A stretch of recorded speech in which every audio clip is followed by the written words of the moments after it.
స్వయంభూ మనువు బ్రహ్మదేవునితో, తండ్రి, నేను మీ ఆజ్ఞానుసారమే నడుచుకుంటాను. నేను నా సంతతి నివసించడానికి తగిన స్థలాన్ని చూపించండి.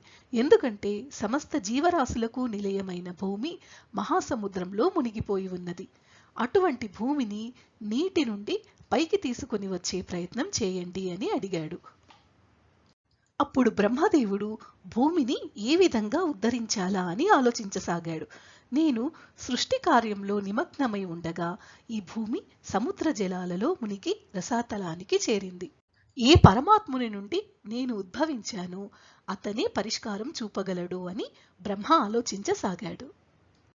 బ్రహ్మదేవుడు ఇలా ఆలోచిస్తుండగానే అతని నాసికారంధ్రము నుండి బొటనవేలంత పరిమాణం గల వరాహ రూపం బయటకు వచ్చింది.